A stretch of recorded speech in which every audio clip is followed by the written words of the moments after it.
Rizal left the Philippines to go to Spain and finish his studies in medicine.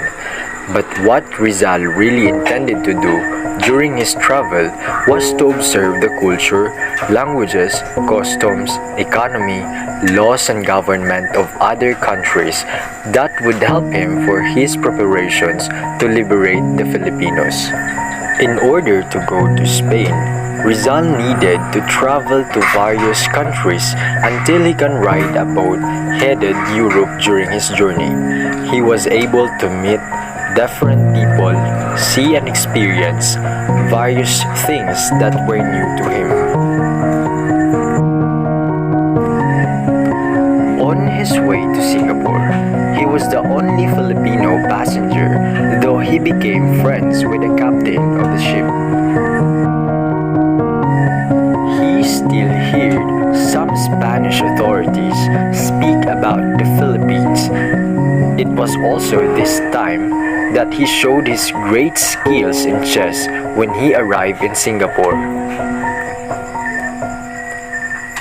He went inside, staying for a couple of days. While heading to Ceylon,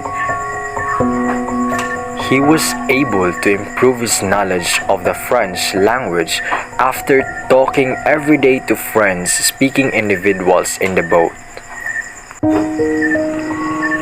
When he arrived to Colombo, Ceylon,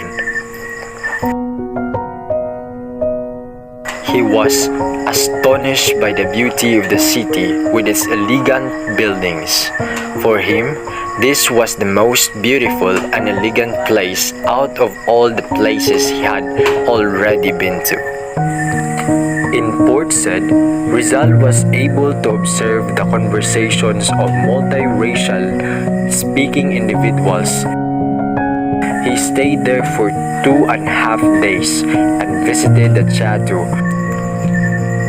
When Rizal was finally able to reach in Spain, he first had a bad impression about it, but this later changed when he finally experienced the hospitality of its people, atmosphere of liberalism and freedom in the city.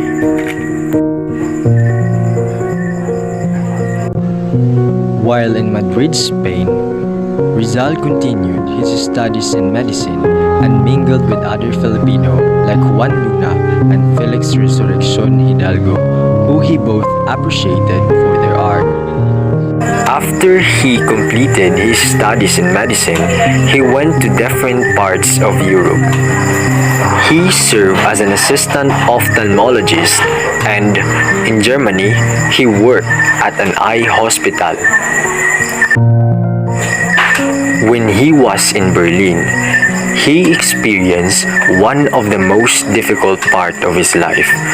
During this time, Rizal was out of money because Pasiano was not able to send him some, and he was having health problems. Fortunately, Maximo Viola arrived in Berlin and loaned him some money, which he used to print the novel Noli Me Tangere. In Macau, he went to casinos, theater, and other places to observe the culture of the Chinese. While in Japan, he was invited to stay at the Spanish legation. He accepted the offer to prove that he wasn't hiding anything. In USA, he got to witness the discrimination on the Chinese people. He realized that USA being a progressive country, there was still an inequality, especially to those who are not white. After traveling to America, he went back to Europe. There, he traveled again to different parts of Europe and meet people that were also aiming for reform in the Philippines like Marcelo del Pilar and Mariano Ponce.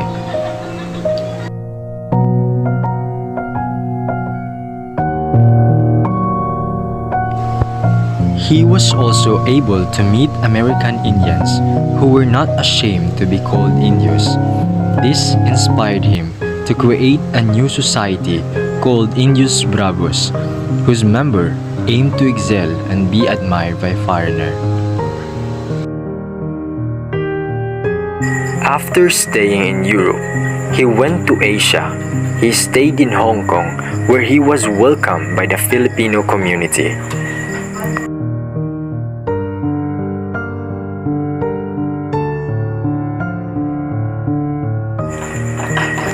His family eventually went there and stayed with him until he decided again to go back to the Philippines.